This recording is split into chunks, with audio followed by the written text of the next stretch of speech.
Hello everyone. In this video, we are going to discuss about the chapter Microbes in Human Welfare, which is in class 12 CBSE syllabus. And this is part 2, which will focus on microbes in household product, So in part 1, we discussed that not all microbes are bad and they are used in various processes, and one of which is household products. So this video will focus on microbes in household products, and generally there are sometimes questions from this part, and we will discuss it as we progress through the video. Okay. So microbes in food production, and the first thing is curd or yogurt. We all know, like we all eat curd or yogurt. Curd is generally, this is what we know mostly as in India, and yogurt, as we go to the Western world, they start calling it yogurt sometimes. But they are the same names for the same thing. So microorganisms such as lactobacillus and others, commonly called as lactic acid bacteria, and they are short form as LAB, LAB, lactic acid bacteria, they grow in milk and convert it into curd, So I don't know, maybe some of you have already seen, in your house how curd is prepared. So basically curd is prepared from milk, and now the science behind conversion of milk to yogurt is that microorganisms such as lactobacillus, and other commonly called as lactic acid bacteria grow in milk and they convert it into curd. So now whenever you eat curd, you will remember, it is made up from milk by the microorganism lactobacillus. During growth, the LAB, that is lactic acid bacteria, produces acids that coagulate and partially digests the milk proteins, So this is how exactly curd is made from milk, So you already have like a stock of curd in your house, or you buy it from the shop, and then you take 1 spoon of this curd and you put it inside the milk, and then you just mix it and leave it for a couple of hours, and as a result of which it will get converted into curd. And how does it get converted into curd? Because the lactic acid bacteria, they produce certain acids that coagulate and partially digest, the milk proteins. So let's say there are certain, milk proteins here. What these lactic acid bacteria will do, they will digest these proteins and they will coagulate these proteins, that is why curd is resulting in the formation of curd. That is why curd is always thicker than milk, because there is coagulated and digestion of the milk protein. So it gets coagulated, coagulation, it comes together. A small amount of curd added to the fresh milk as starter contain millions of lactic acid bacteria, which at suitable temperature multiply, thus converting milk into curd, So this, this spoon of curd, the small amount of curd that is added to fresh milk contain millions of lactic acid bacteria. So this contains millions of lactic acid bacteria, and when you put it in milk, they further also multiply, They will multiply and then they will convert all the milk into yogurt, because these bacteria will multiply, they will cause coagulation and partial digestion of the milk proteins, converting it into curd. It is also, lactobacillus or lactic acid bacteria are also important because it improves the nutritional quality by increasing vitamin B12, which is a very important vitamin for the human body. So the lactobacillus or lactic acid bacteria converts milk into yogurt, and it is very important, to remember these microorganisms, because you will generally get like match the following questions, like microbes, they will give you all the microbes and they will give you food products, and they will ask you to mix and match, like which microorganism results in formation of which household product. So the next product is the dough, we might have seen, in our house, like we need the dough either for making chapati, roti, or for making dosa, So that is also where microbes play a very important role. So some traditional Indian food made of wheat, for example, bread, cake, etc. and also, roti or chapati, as we know, is made from wheat. or rice, that is that is a component of idli dosa, and Bengal gram, that is also a component of dhokla. These all involve the use of microbes, wheat, rice and Bengal gram. And how does this happen?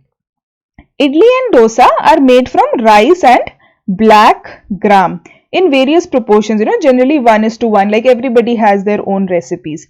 So what you do when you have to make idli and dosa, you take rice and you take black gram in various proportions by soaking them and then grinding and mixing them. So first of all, you soak them, then you grind them, and after they are grind, it is basically mixed. It is converted into a small paste, and then the mixture is left overnight to ferment. Many of you, might have seen like how dosa is made in your house. Like first you take the Bengal gram, you take the rice, you soak them, you grind them, and after 2 days when you wake up, it generally has this kind of appearance. This is like cake kind of appearance, or you can also call it as puffy appearance. It just has a cake like consistency and it like grows up, and this is called as fermentation. You would say the dosa batter has, or the idli batter has fermented very nicely. And now you will learn the science behind it. So the microorganisms, where do these microorganisms come from? Like in the rice or in the gram, they produce carbon dioxide. What do? They produce carbon dioxide that gives the dough a puffed up appearance. Like this is what we discussed is the puffed appearance. And how does this happen? The carbon dioxide produced by microorganism. The lactic acid bacterium, Leucostoc mesenteroids, you have to memorize this name. Just like make a table, of all the household products and all the microorganisms and go through it every day, and slowly you will memorize it. So this lactic acid bacterium is chiefly responsible for the sour taste as well as for the carbon dioxide in the batter. And how does this happen? This is very important because there can be questions that can be asked. So this bacterium, that is present in the gram, or it is also like sometimes in the wheat or rice. It causes a metabolic process called as the pentose phosphate pathway. It occurs through the pentose phosphate pathway, and the end products of this pathway are lactose, ethanol and carbon dioxide. So here is where the carbon dioxide is coming from, that gives it like this puffed appearance. So the microorganisms produce carbon dioxide. This lactic acid bacterium produces carbon dioxide that gives the dough a puffed up appearance, and this is responsible for the sour taste as well as for the carbon dioxide. And how does this happen? This happens through the pentose phosphate pathway. So the next one is a traditional drink called as toddy, and again some of you, especially living in the southern part of India, might have definitely heard about this. It is also called as palm wine or kalu or kali or tadi. It has a lot of different names. It is a popular drink in southern part of India.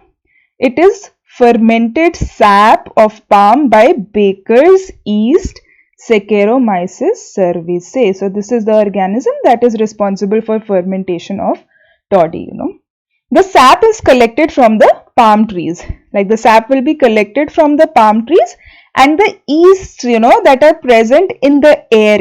In the introduction chapter we discussed that there are microorganisms present everywhere, in air, water, soil. So the yeasts that are present in the air or on the pot, or on the pot in which the sap is collected, they ferment this sap. So what you do is like you basically take a palm, you collect the sap, and you collect the sap, in a kind of a pot. So either the yeast that are present in the pot or in the air, Saccharomyces cerevisiae, they will ferment the sap. The fermentation is fast because they are microorganisms, they are present in millions because they are very small, they are present in colonies. They will ferment it fast, generally within just 2 hours, and the result is a beverage containing 6% alcohol. So the fermentation of sap results in formation of a beverage resulting in 6% alcohol. and it can be kept longer. If you keep it further longer than 2 hours, it can be used for developing acidic taste and can be used for producing vinegar. So this drink toddy is very important. One, you can just drink it like that. Second is, if you collect the sap, then the microorganism, they will present in the air or in the pot, they will ferment the sap, and the fermentation within 2 hours will result in a beverage containing 6% alcohol. And if you keep it further longer, it develops certain acidic taste and can be used to produce vinegar. And the fourth one is cheese. We all like eat cheese and everything, and now we will again understand the science behind it. These microbes in human welfare or in household products especially, they're very interesting because we come across these products, in our daily life. We eat curd daily, we make dosa, chapati very often, and then also sometimes we drink this toddy, in southern part of India generally. And then cheese, the pizza contains a lot of cheese, and then there are really various types of cheese, So what is the science behind it? Depending upon the type of microorganism used in preparation of cheese, over 1,000 different cheeses are available, and each has its own characteristic taste, texture and flavor. There are a lot of different cheese. We might not know many, but there are like a lot of different cheese that exist all over the world. What is the science? The curd that is formed from milk, and we recently learned how the curd is formed, by lactic acid bacteria. So the curd that is formed from milk is used to make cheese, The liquid produced in this process is called as whey, and it is a waste product. So like when yogurt is or curd is made from milk, so this will be the solid part, on the top, that is generally the curd, and the liquid part is called as whey. So when commercially it is produced, this liquid part is called as whey, and basically it is a waste product. But this whey results in the formation of cheese. The large holes in the Swiss cheese, if you go and Google, and look at the Swiss cheese, some of you might be aware of, are due to the production of large amount of carbon dioxide by a bacterium named Propionibacterium sharmani. This Propionibacterium sharmani basically results in formation of large number of carbon dioxide, which results in formation of large number of holes. So, this cheese will look like a yellowish in color, and then there will be certain holes. Just go and Google, how it looks like. It is very interesting. And then the Roquefort cheese are ripened by growing specific fungi on them, which gives them a particular flavor. So the cheese is, always produced commercially. It's quite difficult to form cheese at home. So what they do is they start with milk, and then they commercially produce the curd.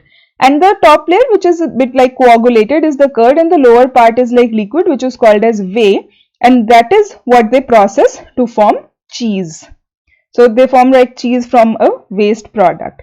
And then they can further, there are different types of cheeses depending on different microorganisms. So the large holes in Swiss cheese are due to production of large amount of carbon dioxide by the bacterium Propionibacterium sharmani. Again, you have to remember the name of these bacteria and propobacteriums and all these organisms. It is very important.